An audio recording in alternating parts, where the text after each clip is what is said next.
network of sewers which carries wastewater from different sources, and its safe disposal of wastewater is uh, carried out through sewer pipes.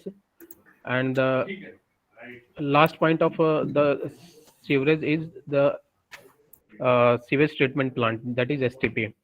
So the situation also arises that some intermediate pumping station is required for uh, carrying out taking the sewer to the last point, that is STP. And it also happens in most of the situations that when sewer uh, pipes are laid down, then at the last uh, network, the last pipe of the network, the um, level of the sewer is uh, very much below the ground level. So at that point also, pumping station is required to lift the sewage to STP. So here mainly two pumping stations required, one at the STP and the other one at the intermediate pumping station. So the purpose of provision of intermediate pumping station is to reduce the maximum cover depth of the sewerage system. In addition, if the total cost of the system also gets minimized, then it is a bonus for us. So the objective of this study is to find out the optimal location of intermediate pumping station so as to minimize the maximum cover depth of sewer pipes. Our aim is to uh, install an intermediate pumping station so that our maximum cover depth is minimum. For that, we have adopted methodology whose steps are mentioned below. The Mr. first step, Santosh, sorry to interrupt. yes, sir. Yeah, actually, I don't know if I'm facing a problem, but I cannot see your slides moving. Okay, So probably you can share the entire screen or something. 1 second, sir.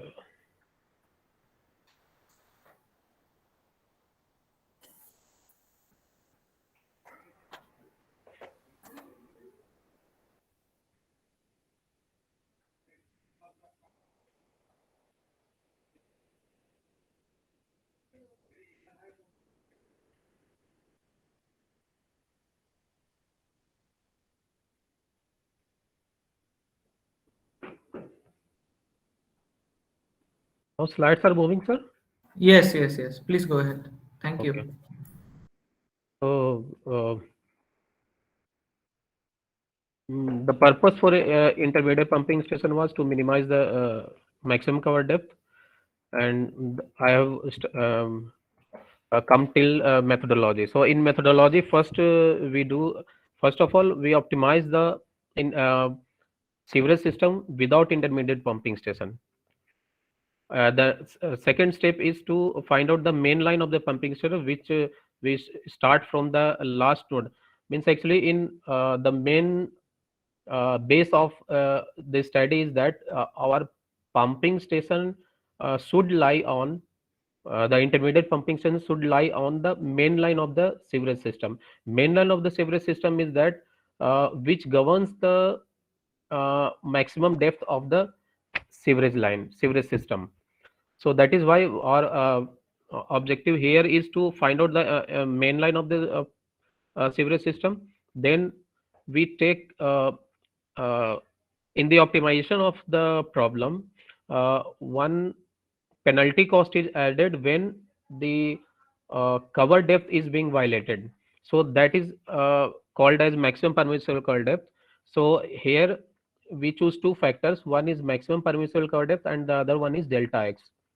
And initial values of the maximum permissible depth is 6 meter and delta x is taken as 1 meter in our present problem. Then uh, we chose a location of the pumping station just prior to the node violating the chosen maximum permissible depth in step 3. After that, we add the capitalized cost of intermediate pumping station in the objective function to get the total cost of the objective function. Total cost of the system. In the sixth step, we optimize the sewerage system with modified objective function. Earlier, our objective function does not consist of the cost of intermediate pumping station, but in after finalizing the main line of the pumping station and adding the cost of intermediate pumping station, our new objective function means our objective function get modified. Now, after the optimization, uh, if the maximum cover depth after the optimization of a modified objective function is is less than chosen in step, if the maximum permissible cover depth chosen in step 3 increase the value of maximum cover depth by delta x, means if our maximum cover depth is being violated, then uh, we go for higher maximum permissible cover depth. So in this way, we increase delta x by again 1 meter by the same value till the maximum cover depth obtained in step 6 is less than the maximum cover depth selected in step 3. If the value of delta x is less than 0.125, then stop. The value of maximum permissible cover depth is its minimum value, else reduce the value of maximum cover depth by delta x by 2 and repeat steps from 4 to 7. So in this, we are doing what we are doing. We start from some particular value of maximum permissible cover depth and delta x. If the after optimization our maximum cover depth is uh, violating the maximum permissible cover depth chosen, then we increase the maximum permissible cover depth by delta x, and we go till our maximum permissible cover depth is not being violated. When it is not being violated, then we reduce the value of that permissible depth by delta x by 2 till our delta x is either 0.125 or it is less than that. So our optimal location would lie at uh, upstream of the location after the steps 8, where we get the uh, minimum cover depth, and the optimal location corresponds to the minimum total cost of the sewerage system. So in this for the optimization of our sewerage system problem, particle swarm optimization was taken, and it was modified by the equations mentioned here. And the network selected for the optimization or sewerage system problem was taken from the literature which was earlier cited by Lee and Matthew. It is a standard benchmark problem for the sewerage system, which consists of 79 sewer lines and 80 nodes. In this additional, what we have done means a pumping station at STP was included in the uh, total sewerage system, which was located 30 meters from the last node of the sewerage system. And the total cost of the sewerage system without intermediate pumping station was around 14 crore, and the maximum cover depth of sewer line was coming out to be 11.697 meter. So this was the first observation, means this is the uh, main line of the sewerage network which we have obtained after finding out the main line of the sewerage system, which are the governing lines. So in this, we start from whatever permissible depth we have taken. Suppose here we have taken 6 meter. So we start from the main line which is violating uh, the maximum permissible cover depth of 6 meter. So like that we proceed, and we proceed in the upstream direction. So for different permissible cover depth, we have taken the uh, we have optimized the system, and the optimal cost has come out at 8.5 meter, and the maximum cover depth is reduced to has been reduced to 8.461 meter. Earlier it was 11.697 meter. From there it is 8.461 meter, and at 6 meter permissible depth, our cost whatever it is coming out, it is violating the permissible cover depth. That's why we have increased. The next 7 meter is 6 meter plus delta x. Delta x value is 1 meter. So like that we have increased the up till 9 meter of permissible cover depth. uh, at 9 meter our permissible cover depth was not being violated, so our total cost was getting without penalty. So here in the next step we have minimized the maximum cover depth, minimize the delta x value, that is zero point 0.5, and then 9 minus zero point 0.5, it is 8.5. So like that, then again we minimized by 0.25. But here when we go for at 8.25, then our maximum permissible cover depth was violated. So our optimal location we can say is uh, our the maximum value at maximum reduction in the maximum cover depth was till 8.461 meter, which was at maximum permissible cover depth of 8.5 meter. So this was our final, and the total cost was minimum at this 8.5 meter. That is why uh, our optimal location was uh, at means our aim was to minimize the total cost of the system. So our aim was to minimize the maximum cover depth of the system. So this 8.461 is the minimum cover depth. That is why we conclude at the point that this is the our optimal cost. The maximum cover depth at which minimum value of maximum cover depth obtained has been finalized at 8.5 meter. The optimal cost of at minimized value of maximum cover depth of 8.5 meter is 12 crore 80 lakhs. The reduction in the total cost of the system is approximately 9.04% from the total cost of the system, that is without intermediate pumping station. The maximum cover depth has been reduced from 11.697 to 8.461 meter. Now, achievements here is that the purpose of intermediate pumping station is to reduce the cover depth of the sewerage system has been achieved. In the present paper, main line has been identified and methodology has been given to find the optimal location of single intermediate pumping so as to minimize the maximum cover depth. The methodology suggested has simplified the problem of finding out the optimal location of intermediate pumping station, because earlier at every point we check whether our cost is going to be optimal or not. But here due to the main line of the sewerage system, we have some definite points on which we are going to check whether our cost is optimal or not. The maximum cover depth of the sewer lines can be reduced to a certain limit with the help of a single intermediate pumping station, and if further reduction in the maximum cover depth requires, then more number of pumping station would be required. Thank you.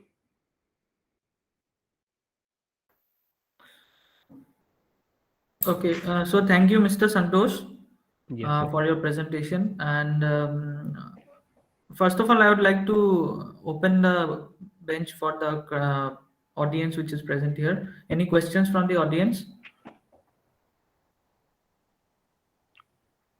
Okay. So I have one question. Like, you have worked on this sewer lines using this optimization problem, right? Yes, sir. So how is your work different from the others who have already presented similar works, or Uh, from existing literature? So how do sir, you think your work is? sir, actually, in the literature, whatever I have found out is Mm, that no one has identified the probable location of the intermediate pumping station, which is okay.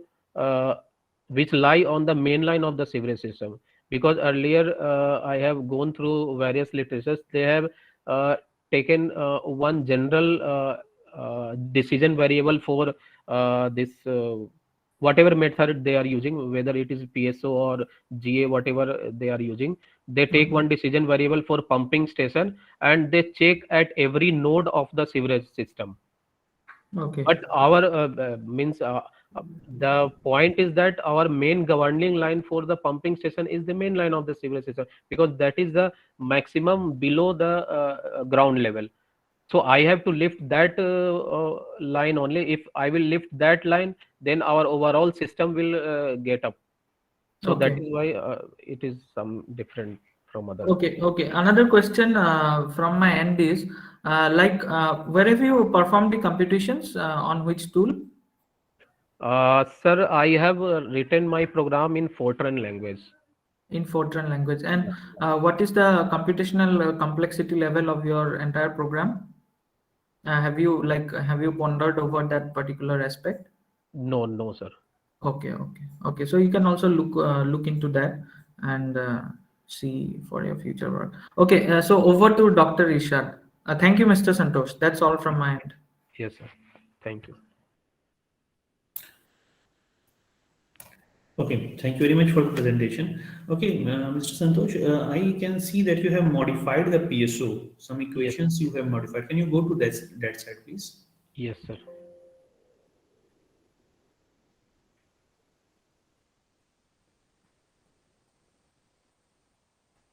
Yeah, here. What was the purpose? Why have you done this thing? And what benefit you have achieved? Sir, actually earlier I was just using simple PSO. Okay. Means I have not involved, I was not changing the parameters like these cognitive and social parameters. Mhm. So our result means I have gone through some literature that we can Make it adopted. yeah, we can adopt this and our result will be uh, means it will take less time and more efficient and uh, So have you verified these things? Like, do you find that the actually I have compared from not from somewhere else. Means I your have own work, obviously yeah, your on model, yes sir, I have gone through means without this modified PSO and with modified also. So so result were getting better with this modified. both in time as well as in the accuracy. Time and cost also it was getting Cost. minimized. Mhm. Yes sir, that is why I have used this modified. Okay, fine. So I believe that there are many other variants of PSO Yes, there. yeah. Okay. Other than this, there are many more variants are there. Then you should try and implement those variants also and try to see that which variant is giving you the best result. Okay, that could be your little bit future work. In this also sir, actually I was getting problem in means what should be the value of this omega and means C1 max, what should be the value Of C2 C1 min. max, C1 C2 min. Yeah, Yeah, yeah, so yeah. that also I have gone through very large number of means Literature. different values. Mhm. Then I came to conclusion that okay, this much is my uh, giving Maybe better. your range vary. Yeah. Yes sir, yes sir. Okay, then thank you very much. Thank you. Thank you sir. Yeah, you can remove yourself, means your screen, so that Oh, other okay can sir, see. yes sir, thank you. I believe next paper is paper IT 30. So if the author is available, please share Uh, the screen. yes, sir. Good afternoon, sir. I'm Good just afternoon. sharing my screen. Yeah.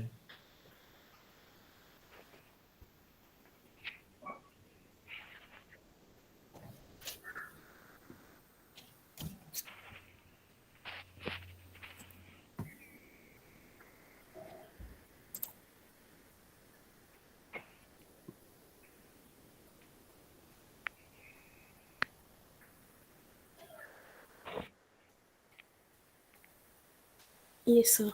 Good afternoon, everyone. Myself, Prachi Garg, and here I'm going to present my paper on hybrid crossover operator in genetic algorithm for solving n-queen problem. So these are the outlines for my presentation. Firstly, the introduction.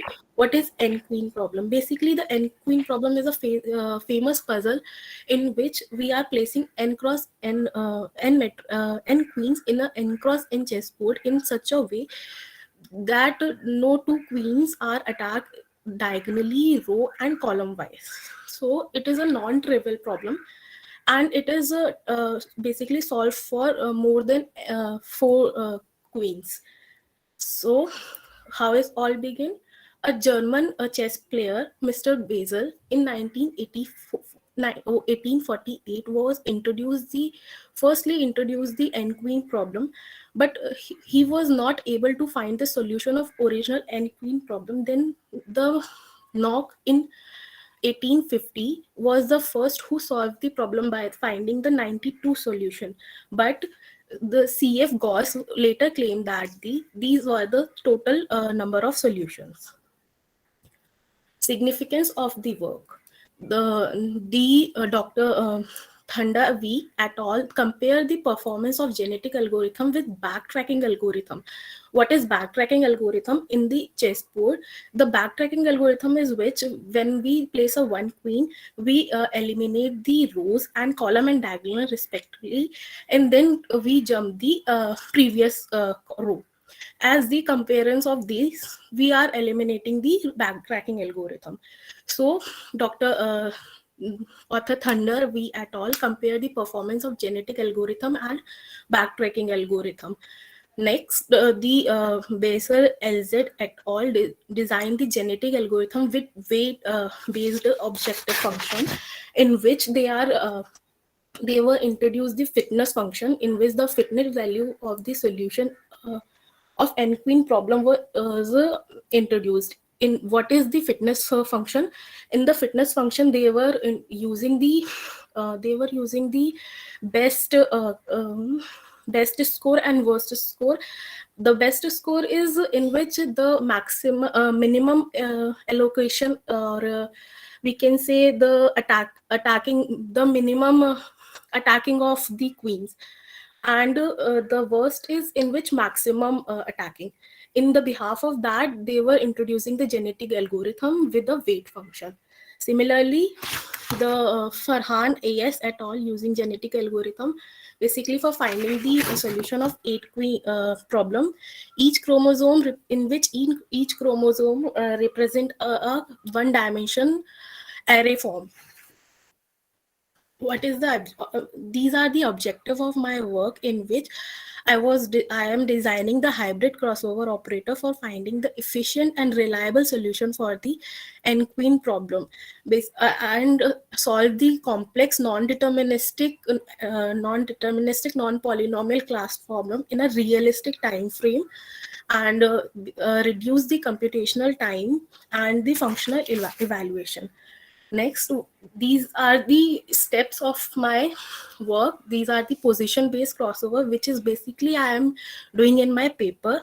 I introduced a position-based crossover in which I randomly generate an offstring of length n by using the number between 0 to n minus 1 without any repetition.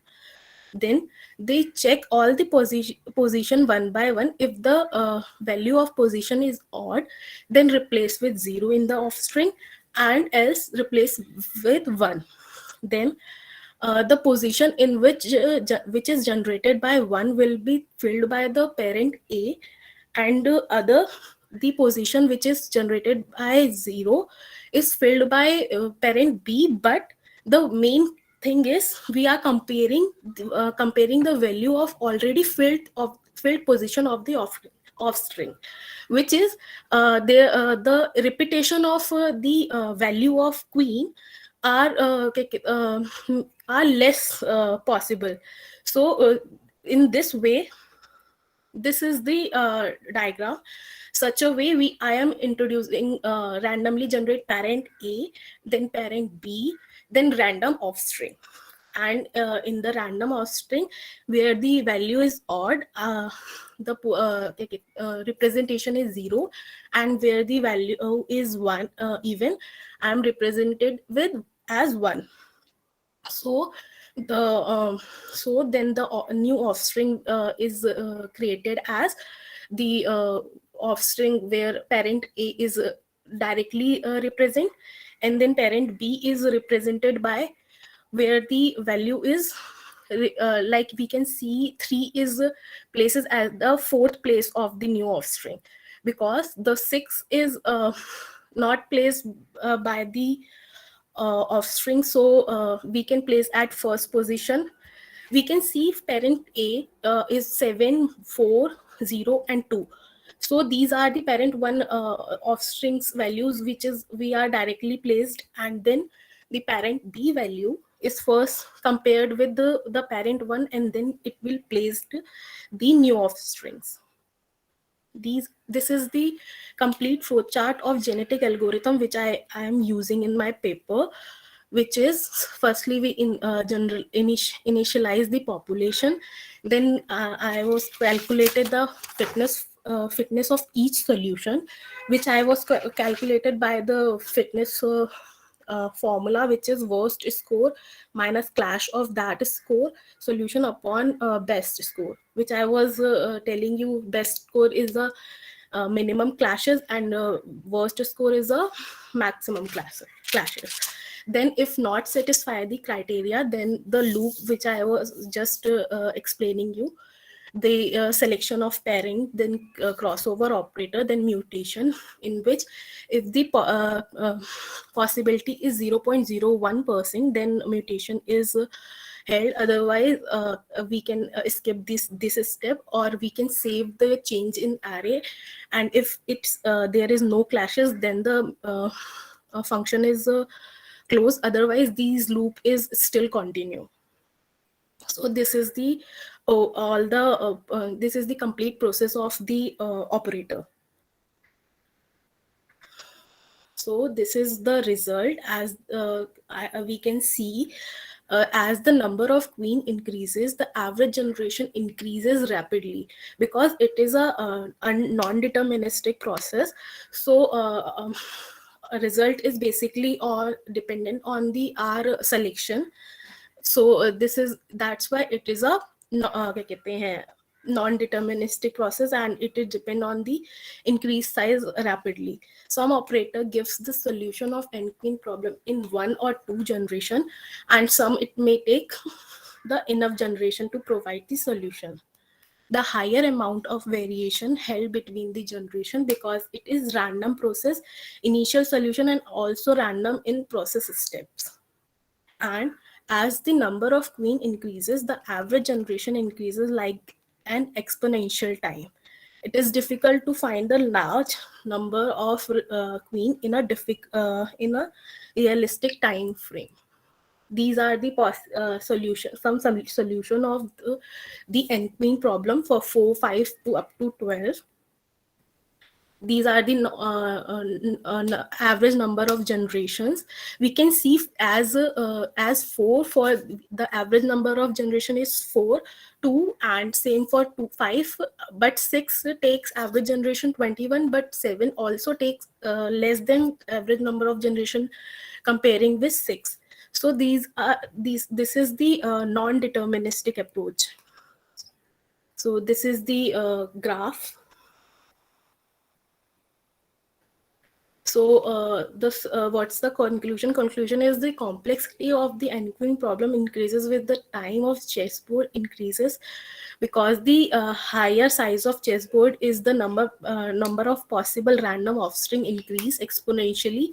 So the result of the complexity of the solution increases exponentially. The experimental result shows that as the number of queen increases, the average generation per solution increases exponentially. Although genetic algorithm is a category as a heuristic search algorithm, so it can provide optimal solution of n-queen problem almost instantly, because it is a random process. So it completely depend on the initial set of solution. Yeah.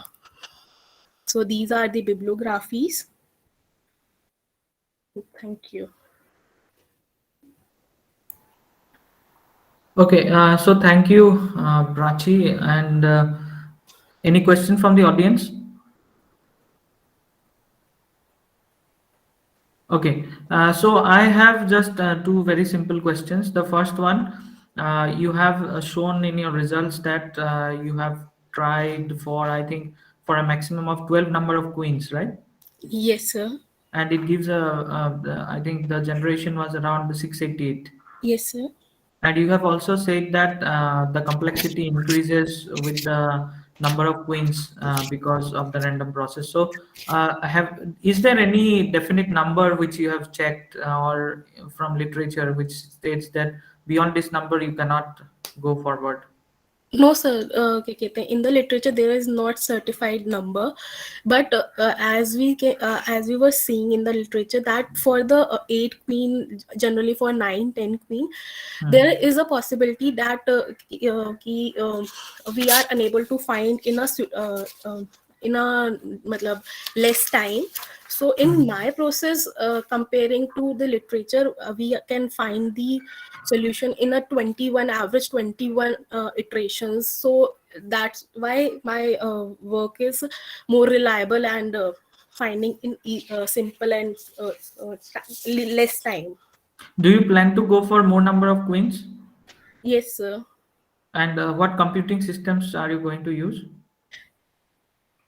Sir, maybe if with changing with fitness function or something, it can be improved. But right now there is a matlab, I was trying, but there is no possibilities that we can Okay. find the better solution with this. Okay, so currently you are doing on what is the configuration of the system that you are using, or the computing system, Sir, or any tool or any programming language? Sir, Python. It's Python. Okay, so you can compute it from the cloud even. What's that? Okay, yeah, nothing much. So another point is you have said that the complexity increases with the size of the chessboard. Yes, sir. So what do you mean by that?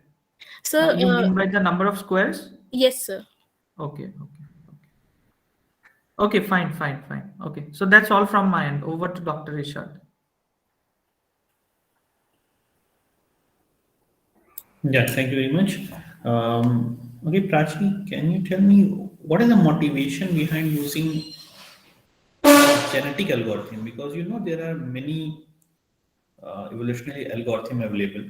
Okay, why have you particularly opted for this? Sir, because there are many application of genetic algorithm in real world, like a neural network and image hiding of image and wireless network. That's why I'm choosing this. What I mean to say, like because the main purpose is somehow or another the optimization. If I change the algorithm, the genetic algorithm to some different algorithm, then do you think the results still holds, or it is going to perform pretty similarly? Have you checked with any other algorithm like PSO is there, ABC is there? So many algorithms are there. So do you try with any other algorithm? No, sir. Do you have any future plan to do so? Or you're only bound with the genetic algorithm only? Like, Son, I'm not bound, but because in this genetic algorithm, I am obtaining the better result. That's why I'm considering this only. genetic is giving you better result compared to normal procedure, isn't it? Yes, sir. But in evolutionary algorithm, there are many possibilities. Like many algorithms are there. So until unless you don't try other algorithms, you cannot say that this is the best one. Don't try for only better. My suggestion is to try for Yes. best one. Okay, Yes, try sir. to find it out. Okay, that is my suggestion to you. That's all. Okay, okay, Okay, sir. Thank you. this yeah, that's all from my side.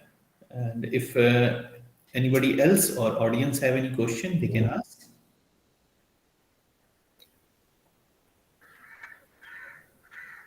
Okay, I believe Prachi, you should now stop sharing so that next paper ID 59 can share the screen.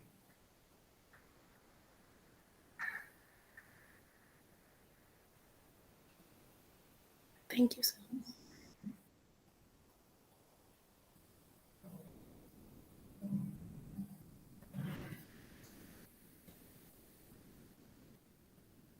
Is there anybody from paper ID 59?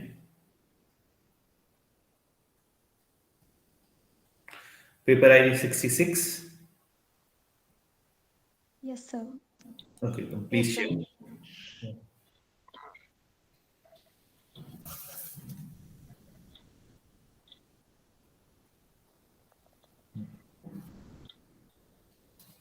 Is the screen visible, sir? Yeah, it's visible.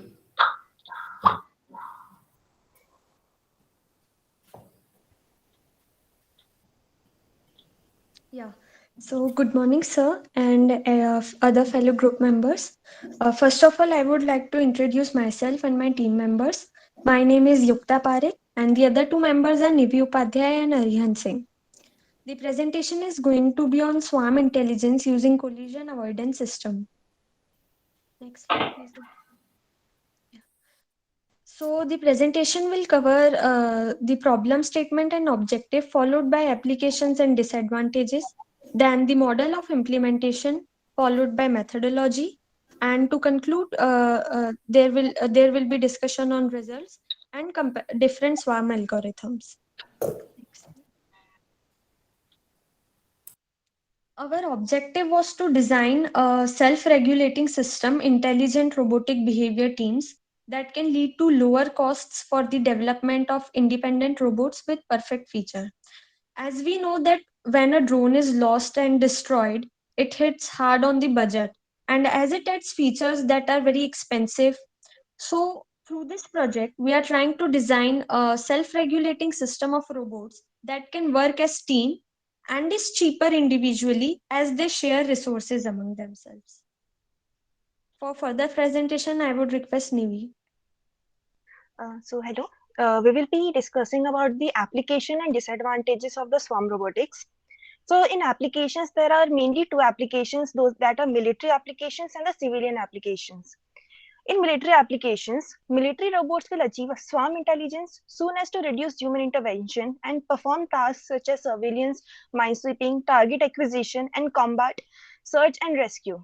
It can yield self-navigating missiles, bomb disposal robots, and UAVs.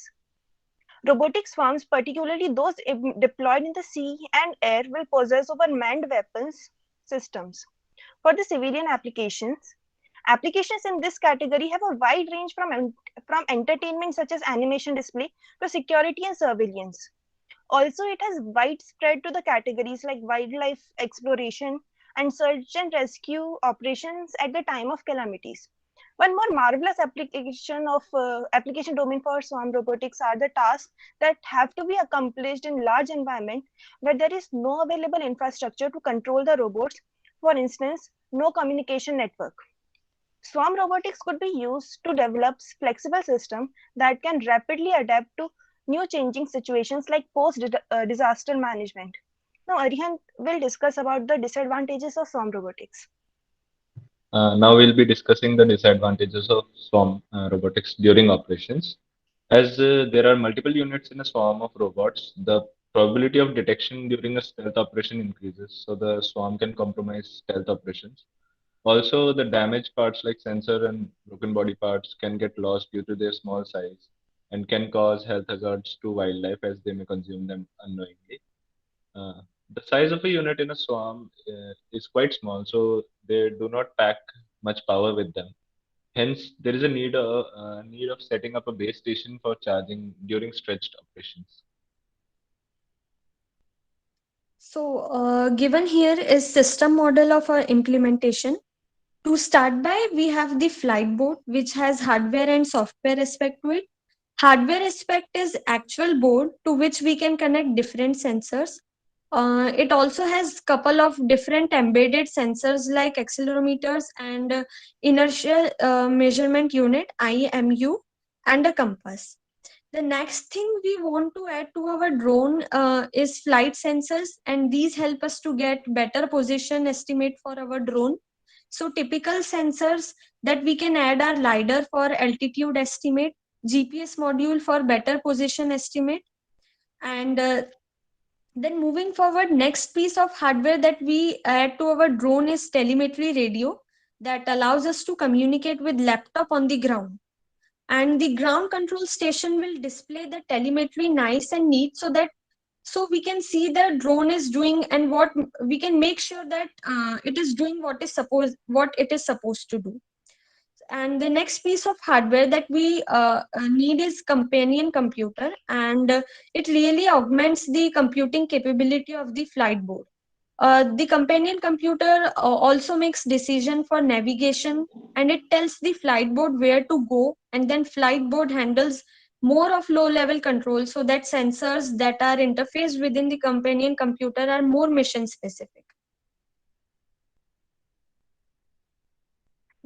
So our methodology consisted of 8 steps. In the first step, we created a gazebo world. To create a gazebo world, we added gazebo models from Open Source Robotics Foundation, that is OSRF, that were used in virtual world.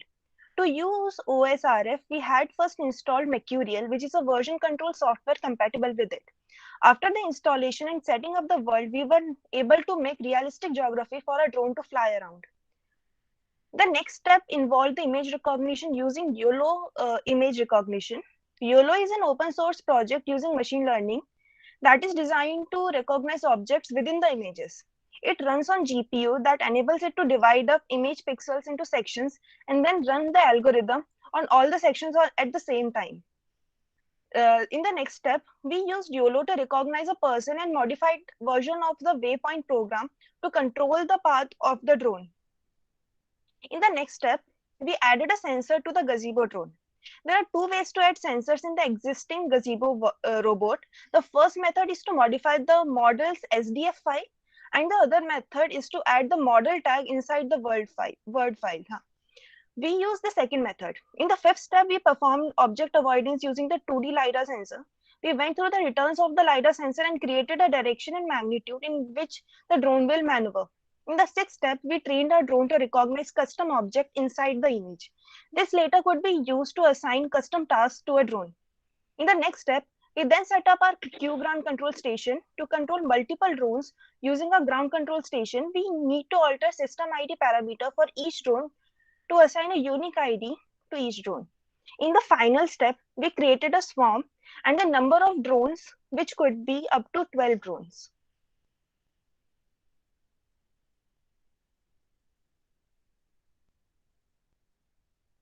Here you can see that the drone is detecting the person and the car in its camera.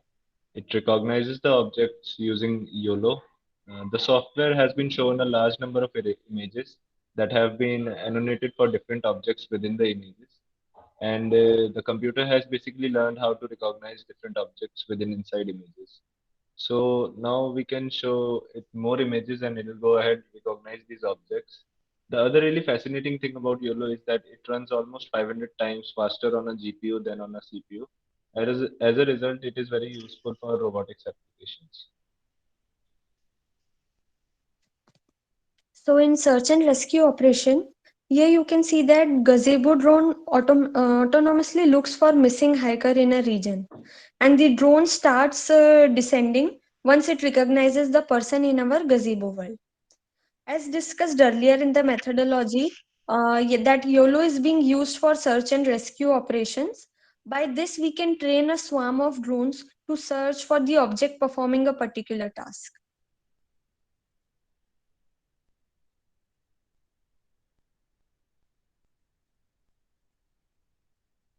Once the drone recognized the person, it started descending, as seen in the screen recorder.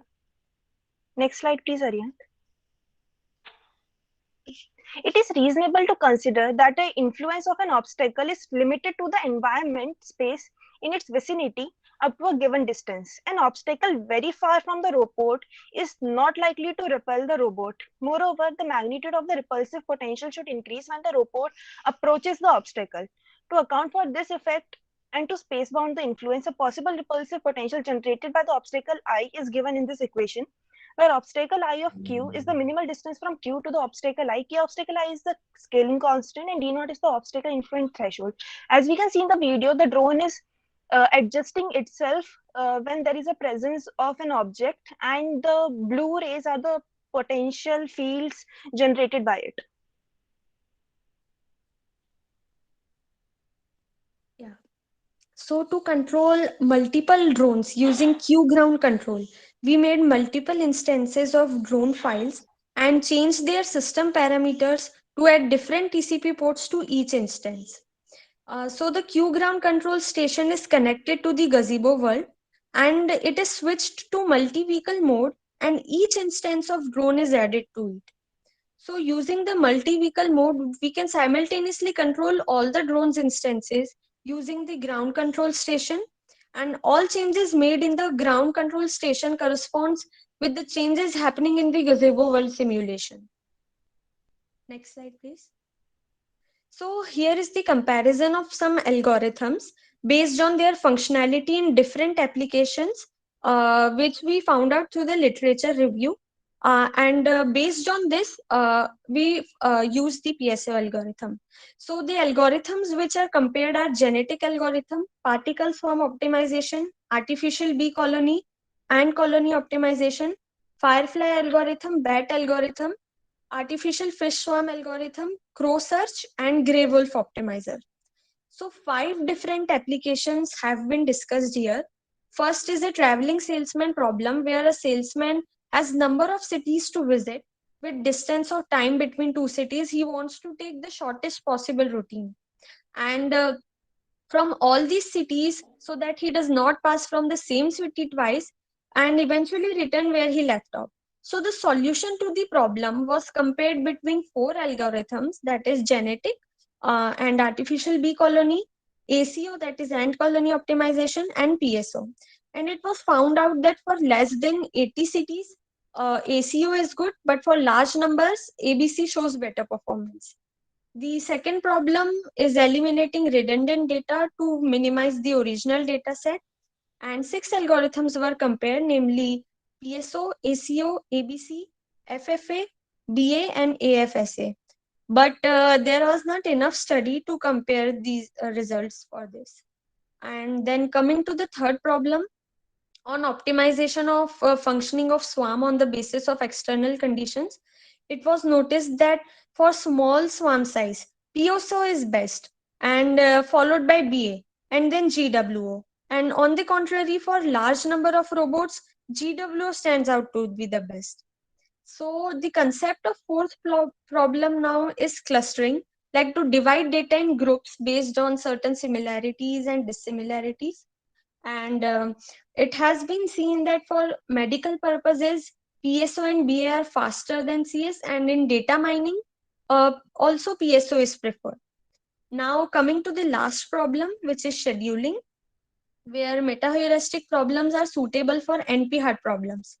So the compatible algorithm depends, like for dynamic task scheduling, ABC is better, and for cloud computing, PSO is the best approach. As we saw earlier that we have used a version of potential field algorithm method for obstacle avoidance. We would now discuss the other collision avoidance algorithms. First of all is the bugs algorithm. It is one of the easiest and most commonly used approaches. It makes the robot travel in a straight line from source to goal. If the obstacle is observed in the path, the robot covers the perimeter of the obstacle and continues the motion towards the goal. As soon as it covers the perimeter of the obstacle or it crosses the line from the source to target, it leaves the obstacle and travels towards the goal. This technique is very simple but very inefficient, as it takes a lot of time to reach the goal. Although the algorithm guarantees the robot reaching the goal, the time it takes is too long and not at all optimized. The other algorithm is potential field algorithm. We have implemented a version of this algorithm. Um, Path planning using potential field is simple and has strong assumptions. The robot is considered a particle that moves immersed in a potential field generated by goal and the obstacles present in the environment. The goal generates an attractive potential field, while the obstacle generates repulsive potential fields. We have implemented this algorithm for collision avoidance. The only drawback with this method is that the robot can be trapped in a local minima. That is, the attractive and repulsive forces in all directions are equal and movement of the robot is restricted. In other terms, the robot can be trapped in an obstacle cage. The third algorithm is vector field histogram. This technique is very fast in finding path, as it uses angular ultrasonic and LiDAR sensors and uses a 2D Cartesian histogram grid to assign values to the coordinates which are having obstacle in its range. It creates a smooth path, uh, avoiding obstacles using certainty value of particular cell using histogrammic motion mapping. It handles some of the potential field techniques as it averages out the sensorial data on the histogram grid, which can further be easily processed. The major disadvantage with this system is that robot continuously moves and cannot be trapped in any local minima. So if it's trapped, if it is tried to trap, then it will start moving away from the goal. Also, the threshold is very sensitive in this method, as setting a high threshold may allow the drone to be too close to obstacle and it may move too fast during turns. And setting a low threshold can make the drone miss some valid candidate values. Now let's see the innovation and future work that can be done in this project. Here are the points that we tackled in this project. We successfully created swarm of up to 12 drones. The connections are on different TCP ports, so each drone gets separate channel for its communication with the ground control station.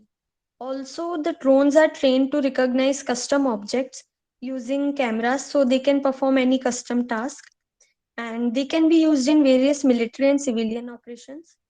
We also simplified the potential field equation and used it in the drones to implement collision avoidance in drones. And not only the drones to interact with environment, they also interact with each other by repelling each other. So the things which can be improved in the project are like firstly the swarm size. Using a more performing companion computer, the swarm gap of 12 drones can be surpassed. And then more operations apart from military and civilian can be introduced. For example, using spiral search and satellite image recognition to work during disasters and natural calamities. And also introduction of artificial intelligence in the drones can make them respond and learn more from the environment so that more operations lead to efficiency of the swarm. Concluding to the presentation, the swarm intelligence systems are capable of performing complex operations by showing some very interesting properties like parallelism, flexibility, self-organization, etc.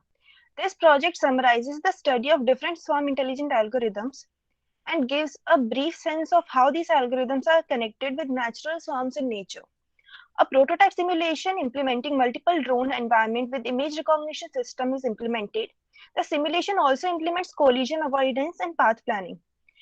Future work can be done on increasing the swarm size and establishing more local connections for creating multiple master-slave groups amongst the swarm.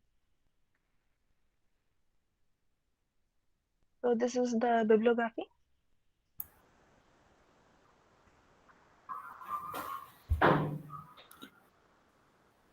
Thank Okay. you. Yeah, thank you for the presentation. It was a very interesting demonstration that you have shown. First of all, I open the floor for any questions from the audience. Yeah, Rupam, Yeah. sorry. Have you implemented that real time also, like real time things? Are you asking about the hardware implementation? Yes, yes, yes.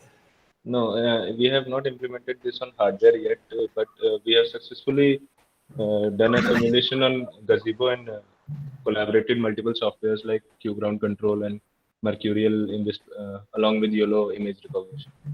Okay. Have you also used ROS in that, or just Can you please repeat? Have you also used ROS or just ROS. Yeah, for any robot that you design in Gazebo, you have to select. It is ROS is the operating system for robots, so it is obvious that ROS has been used in this project. okay? Yeah, thank you. Yeah, thank you for the question. I have a few questions of mine. Yeah, sure. Please go ahead. In this problem, can I use multi-objective for modify this type of algorithm? Multi-objective concept.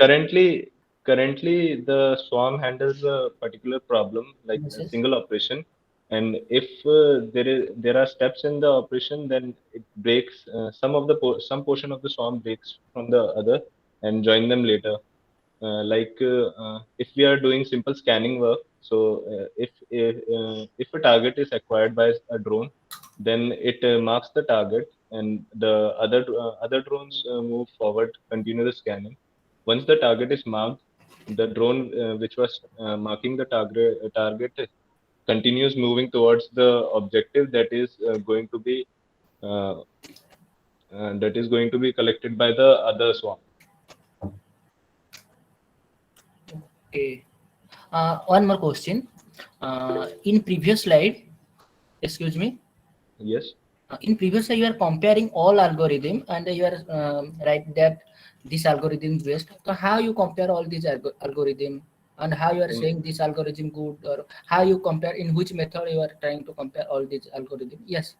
We did a literature survey for different algorithms, Yes. and there were different problems which are tackled, like the traveling salesman problem, and all these 5 problems which are tackled, and these were tackled in every algorithm, and the algorithm which was showing the best result for the type of data was shown in the papers. So it is done on literature survey. It is not practically implemented by us. Tell me what is the dimension? Sorry. Tell me what is the dimension of your problem you are doing the problem. So what is the dimension of your 2-dimensional, 3-dimensional? What is the dimension? The currently we are doing it on 2D. Like the collision avoidance is going on in 2D. Can we in future you can implement it like a large dimension? For 3D you are asking, right? Only for 3D? Can we extend the dimension? Physically, we are only going to seeing 3 dimensions. Okay, thank you. 4th dimension will be time. Okay, thank you. Any more questions?